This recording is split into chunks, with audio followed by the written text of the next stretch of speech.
That way those who can't join us here live are able to also participate and be part of it. So yeah, that'd be great. Yeah, so just Katie, if you wouldn't mind starting by sharing what your purpose is, and then like how that kind of came to be for you.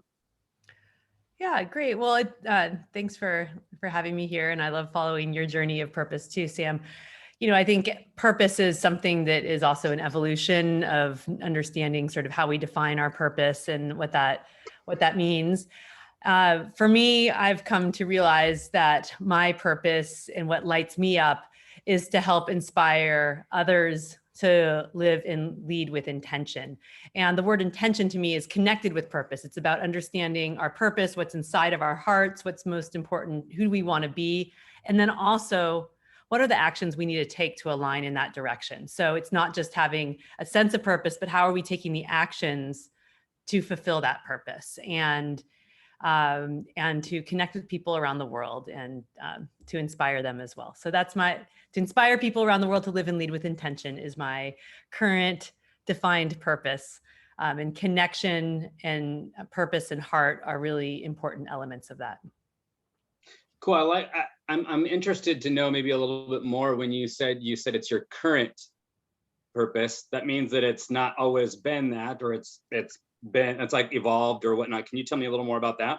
Well, I think you can experience that too, that you've had an evolution of how you articulate your purpose. So I think, as I write in the book, Learning to Lead, Leading to Learn, sometimes our purpose is known and sometimes it's discovered. So there are elements that we may have, if we look back, that are constant through us. And then there are things that we've learned and discovered through our lives that we interweave with that. And that really helps us understand and articulate what our purpose is. If I look through my life, I have had constant threads, which have been around being a global person. I've lived in 7 countries. I've made that choice since I was a teenager to do that, stay connected with people. I have a real purpose around learning as well, not just for myself, but sharing that learning with others. And so those threads have been constant. And then how they manifest and the pattern that sort of developed has emerged over my life as I've grown and developed as well.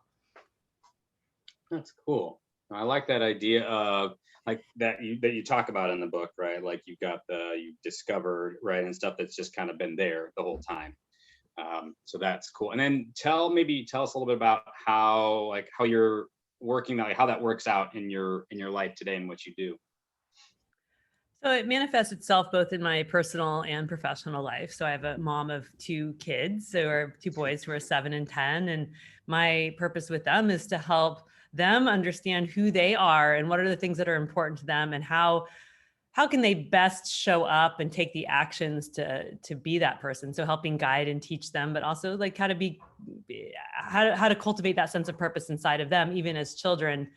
And in my work, this is so much of what I do. I think leadership and coaching, people come to work with the best intentions. People want to help others, but sometimes we may not understand that how our actions actually are misaligned with fulfilling the impact that we want to have. And so the work that I do is really helping people create self-awareness around purpose of both in their life and in their role in any one moment. And then what are the actions that really are most effective for fulfilling that? So for example, sometimes we want to be helpful by helping someone solve a problem, and maybe we're giving them all of our ideas about how to solve a problem. But actually, if our purpose is to help develop that other person's capability for problem solving, us jumping in and giving all of our ideas is actually misaligned with that. And so how do we start creating some awareness for that? And that's what I help leaders and coaches do as well. Well, I'm curious to know more about, like you talked about with your kids, how you work with them on thinking about purpose. What sorts of, things, big or small, do you do with them to kind of cultivate that or help them think through those things? Well, I think, it's anyone who's a parent can relate to this. It's creating a sense of, what are the things that bring them joy? And also, what are the things that are important to learn as just good, kind human beings? How do we be healthy as well? How does that all relate to fulfilling a bigger purpose? I think it's also about exposing them to other cultures and other ways of being, that creating empathy for others and kindness in the world. And so helping them learn to navigate that, and that their purpose isn't just, I would hope just about what they want to do, but there's a bigger purpose about connection and and people as well. Yeah, maybe talk more. This is something that I've been posting little quotes every day, and one that struck me the other day, and I've heard conversation around this too, and maybe others here want to, if you want to chime in on this too, I'm kind of curious to know as well. So maybe after you share, Katie. But about having is a purpose really a purpose if it doesn't have a noble end, like a higher end than just self, right? So I'm wondering if you have any thoughts on that. I mean, certainly, you can't say that someone's purpose is, it's a personal thing. So if someone's purpose really is sort of inward looking and more self-serving, then that also explains the type of person he or she is. And it's not that we shouldn't be, looking at ourselves even, but my sense is that most people have a purpose that isn't just singularly looking inward at themselves. It has some sort of connection to other people, or to some people are very animal people, maybe it's animals, or maybe it's the environment, but something that's more than just me. I think that I really believe that's something inherent for the most part of being human. It's not just me, myself, and I. Of course, looking at we need to self-care and do things for ourselves as well. But I really do believe that part of us being human beings is, for the most part, there are sort of, the rare occasion where someone's totally self-serving, but.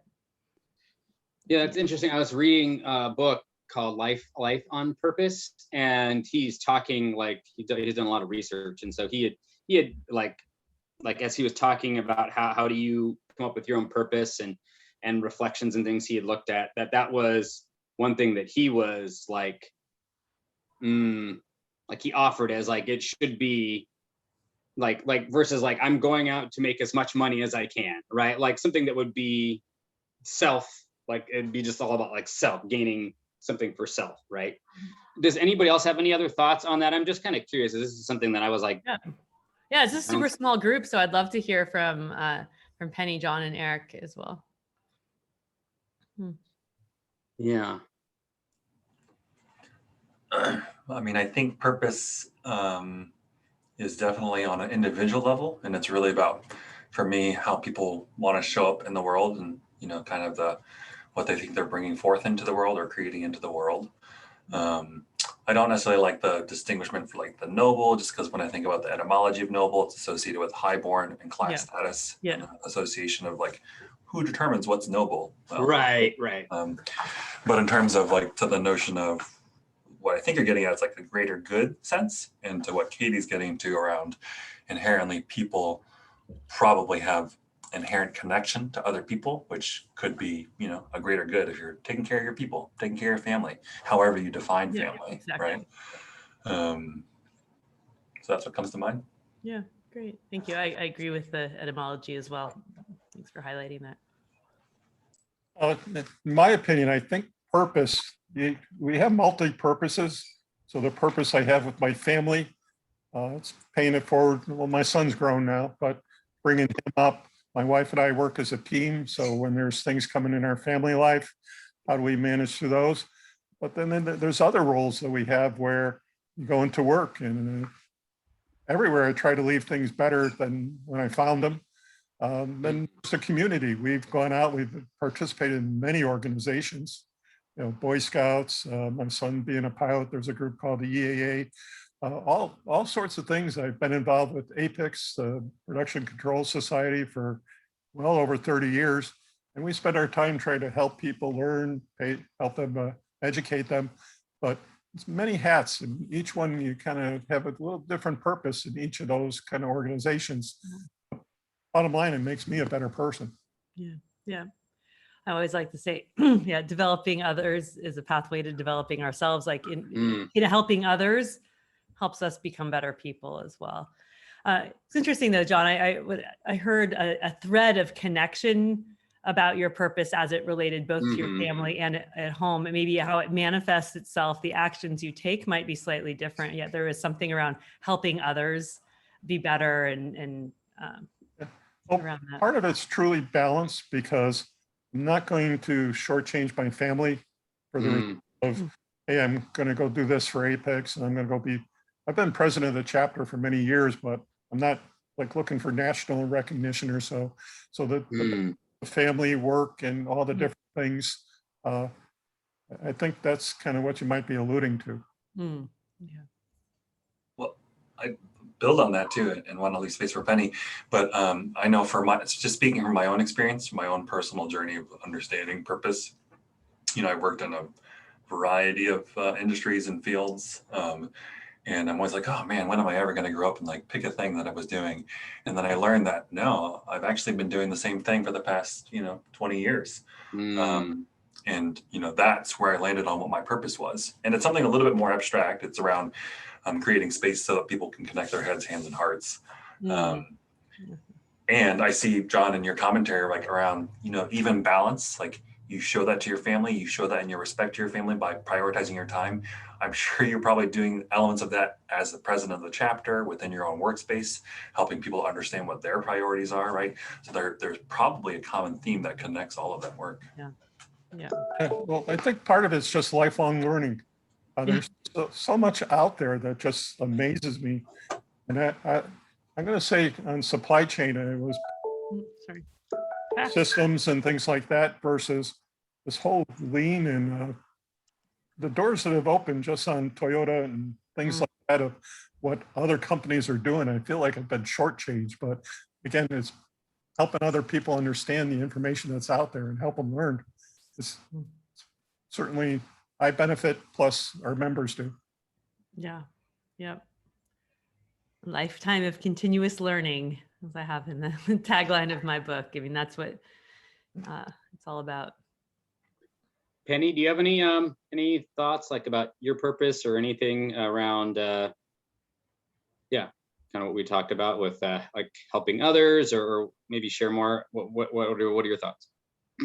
Absolutely. I would say that it focuses around helping others, developing others, and then with that, developing myself. My husband and I tend to share that same purpose. And in all of that, in helping others and developing others to help develop ourselves, in creating a safe space, no matter what the scenario is. I love that, creating a safe space for people to hold them and to learn and struggle. Yeah, they people need that psychological safety, Yes. pretty much regardless of what the scenario is, because if they're actually going to be willing to stretch and grow themselves, that makes they're in an uncomfortable place. And we have so many people in our communities that in general just need a safe place so that they can be themselves, regardless of, work, personal life, community, volunteering. It doesn't really matter what the scenario is.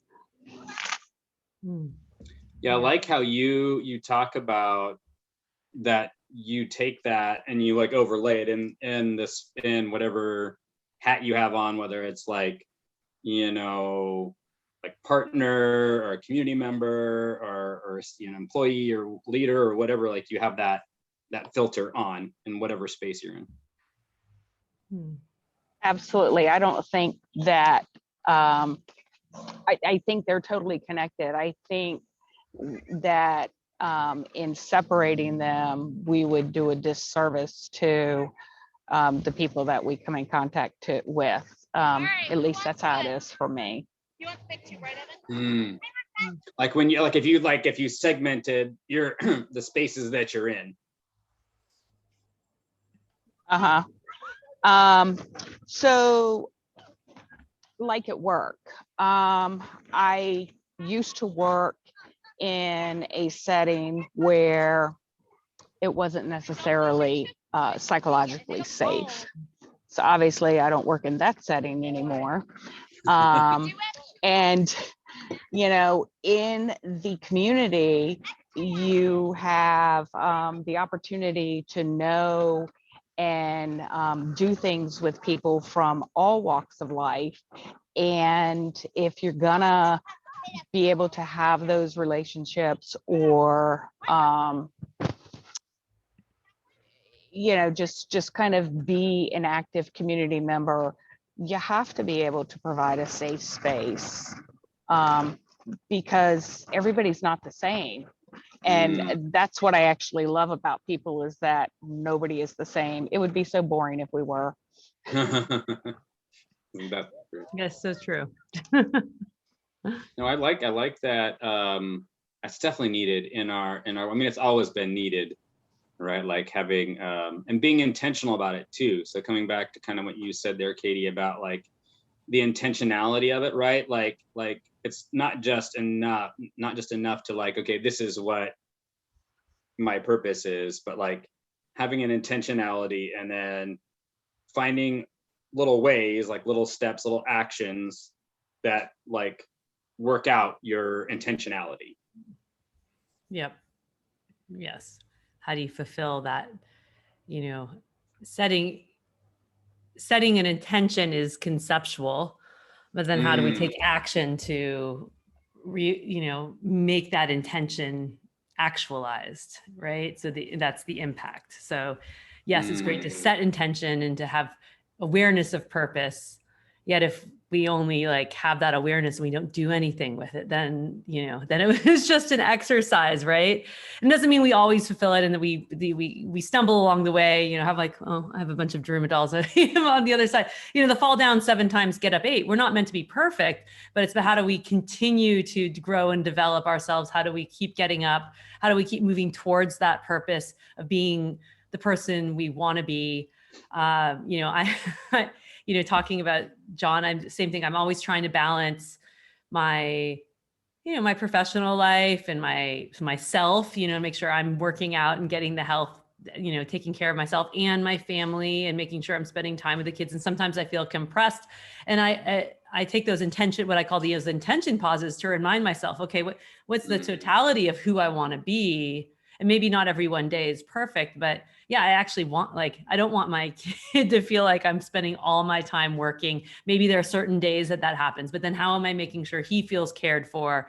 This was a comment yesterday, Mommy, you're working so much this summer, and I'm like, well, I'm not really, but you're out of school. And so you see that more, but that was feedback for me about, okay, so how do I manage that? And how do I both, my work and the work is important to me, yet how do I also then hear that feedback and connect with how am I showing up to maybe adjust my actions so that we are creating better balance and there doesn't feel like there's this trade-off all the time.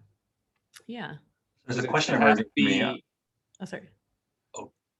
Eric, why don't you go? Okay. There's a question emerging for me. I don't know fully what it is, but I'm connecting the work that you've done. I'm curious in the work that you've done with intention and the work with the clients that you've done, and then connecting it to the notion of psychological safety and sort of driving out fear or rooting out fear. And I'm sure you work or have worked with or experienced leaders whose intention is not to create fear, right? It's to create safety or whatever.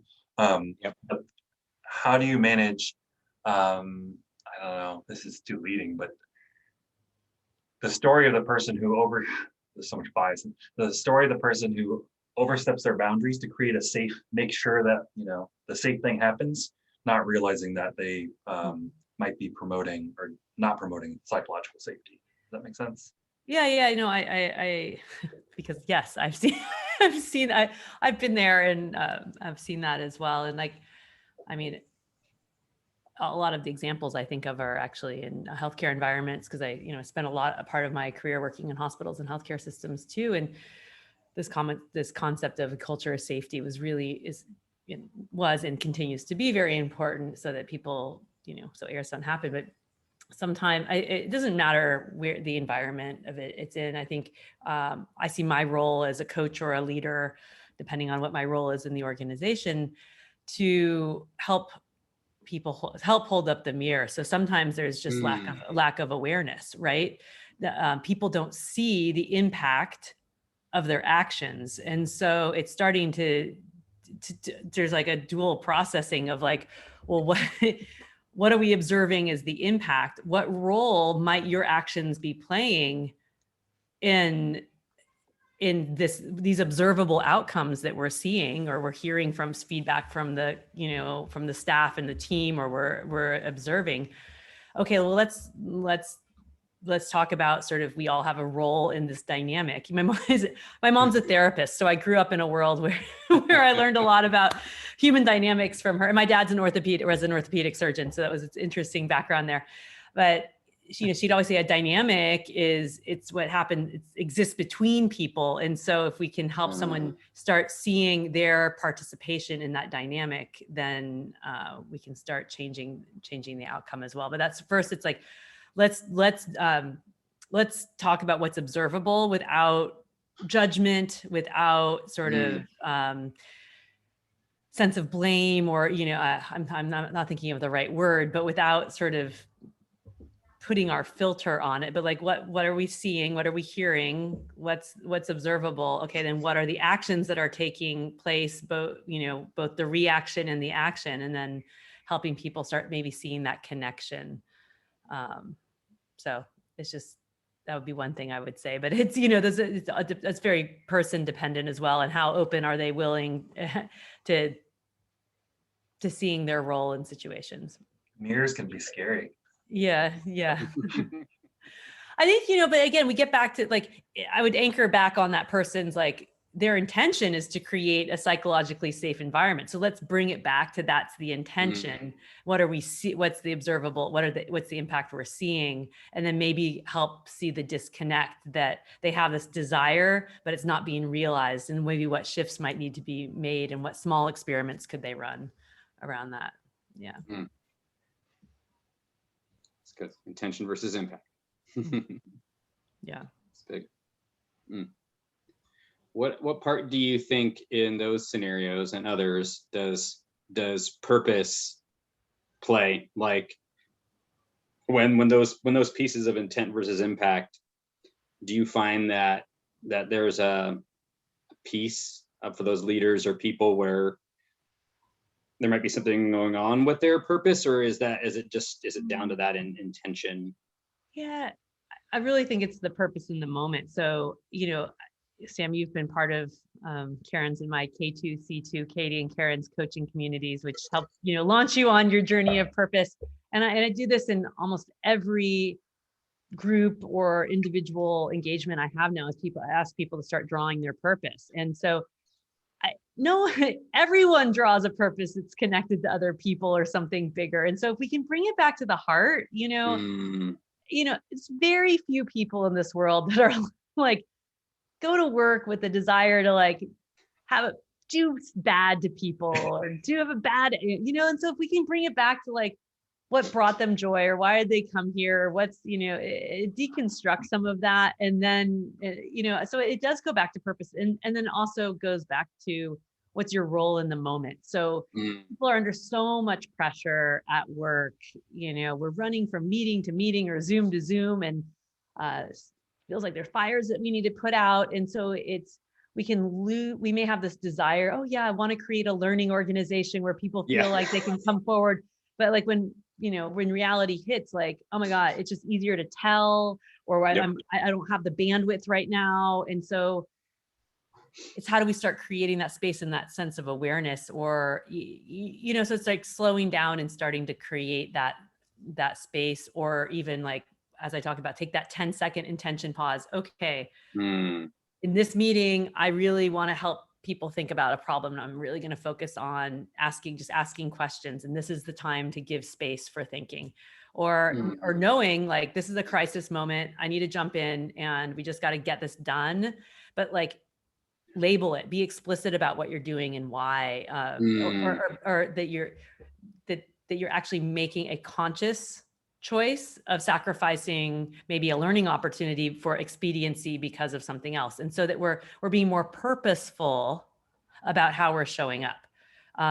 Because, you know, we live in a very fluid and complex world, and we work in complex environments, and there's not only one way to show up, but it's about being more aware of the decisions we're making and the actions we're taking and the impact that's going to have.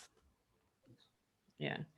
But I do think most people come, you know, like if you can bring it back to purpose. I mean, so for example, maybe a better example to your question, Sam, when I worked in healthcare, oftentimes people be like, the doctors don't care about process improvement. They're just caring. And then people are like, I don't, you know, all these people don't care. Well, it's not actually, they actually all really did care, but they only saw like a small part of the process, and they're frustrated by all these other things. But when we could bring it back to the purpose of like, we're here to deliver high quality, good care to patients, and then like starting to see the whole process, it really united people on that purpose, and they could let go of some of that other stuff that just kind of builds up day to day. And the same thing if you know, so I really do think that people genuinely care.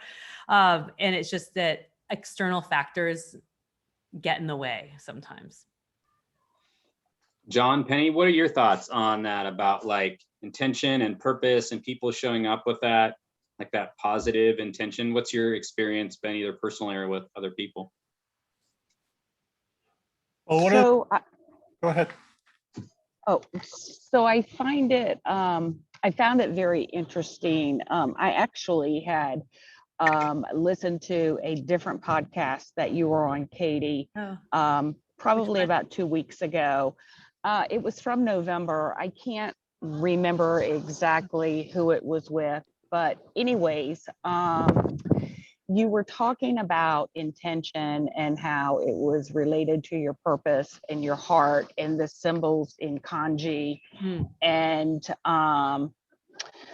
then you went further into it, and it just, you know, it was something I had to write down. And so I work at a hospital, and in our leadership meeting last week, we always do this breakout session. And so our hospital president, she said, this is what we're doing today.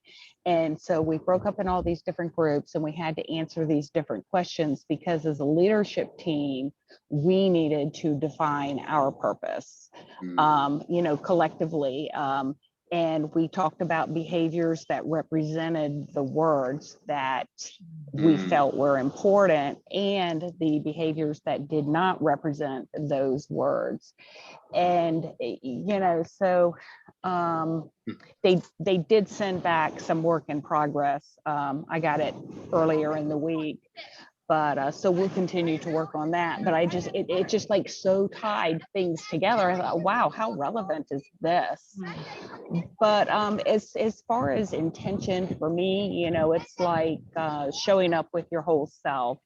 And I think my biggest challenge is being present when people are talking, because I am a huge multitasker, and having to back off and just really listen to what is actually being said. And if I'm not present, I can't hear that. And I want to, you know, I'm like making a list in my head, and don't forget to call this person, and you have to do that. And, you know, and then I'm like, well, I have to stop at the grocery store on the way home, and all those things get in the way of that intention to be present. So that's my growth place. I'm wondering if it was the podcast with Jamie Parker, because we'd really talked a lot about that, but I probably talk about it in most most podcasts. So I'm happy that you're inspired by that. So thank you for helping me fulfill my purpose by inspiring others. Well, thank you for sharing that with us. No, thank you. John, what are your thoughts? I have to agree 100% with Penny. Mindfulness and being present in the moment is probably the most important factor. It's amazing how there's studies that say we have a very limited bandwidth. So you're sitting there, and all of a sudden this noise happens on the other side of the conference room. your brain's already over there. Yeah. You can't control it.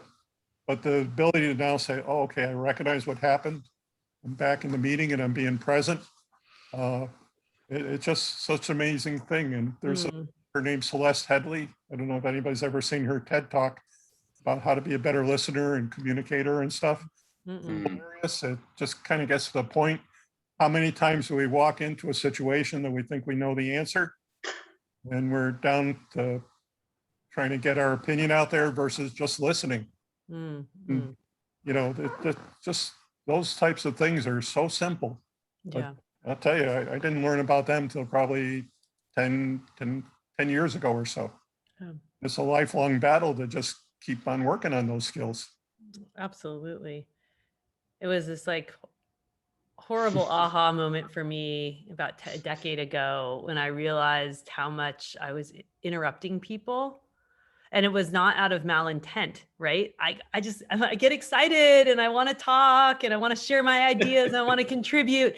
And oh my gosh, when I put some awareness to that and the impact that was having on people, I was actually able to change that habit pretty quickly. I mean, of course, I still interrupt sometimes, but I'm much more aware when it's happening and try and catch myself. Yeah, we all have opportunities. Yeah. So it was like horrific to me. I was like, oh. And So. the other thing I think too is, and maybe it's kind of watching the news and recent events here, people aren't trained to recognize that outcomes aren't always a result of actions. So people are out there, they're pointing the finger, well, you said this 3 months ago, or this didn't happen because somebody didn't give me money. No, they get down, start discovering the root cause of some of these things that are going on. Little change here, a little change there, and Yeah, so you could have affected something. But you know, the accountability and responsibility just seems like, I don't know your dealings with people, but it seems like everybody right off the bat is looking to blame somebody else or some excuse. That's why I love the presentation you did on the Toyota culture, because okay, you shut down the paint line here, but we're here to improve. We're not here to make you the scapegoat.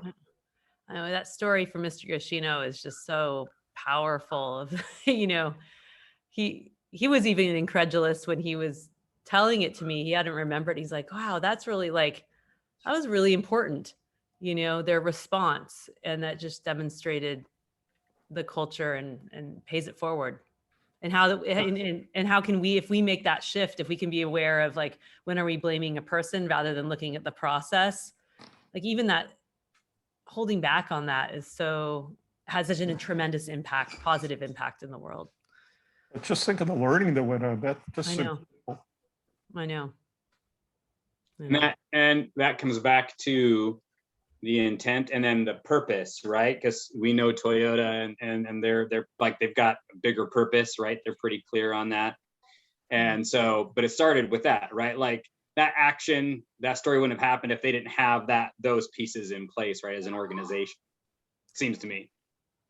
Yes, and it had been developing for a while. And for those of you who've read the book, it's clear that like Toyota made intentional decisions to emphasize certain parts of their culture. They actually moved away from the more harsher Ono style to be more people-centered and more, you know, over time, because they wanted to develop a different culture. Of course, you know, Ono had wonderful contributions as well, but it wasn't as harsh anymore, and it was really shifting that purpose. So yeah. Do you folks find that you do this in other forms of your daily life? You walk in a grocery store and you start observing and saying, yeah, I could fix this, or, you know. Yes. Once you have a process minded, you can't unturn it off. You can't undo it. Yeah, nope. For sure. No, well, I see we're close to time here. Was there anything else that anybody, like any burning questions or anything else you'd want to ask Katie, or Katie, you want to maybe share? I'll leave it open first to a question, and then I have one quick thing to share. So. Maybe a question that I would ask, and I asked it last time to Karen, was purpose is kind of like how you're showing up in the world and what you're choosing to do, aligning your intent and impact is what I'm hearing from you as you describe it. But what's the why behind your purpose? Why do you do that? Why do you believe that the world called you towards that purpose? That's a great question. Again, I think it goes back to this known and discovered. Like there are certain choices, like things that I was sort of compelled to do, and who knows why. Like I've always wanted to go live in all these different countries, and there's part of me, I stay connected to people, and that's been really important to me throughout my life. I don't know why that is, yet it is really deeply part of who I am and how I show up.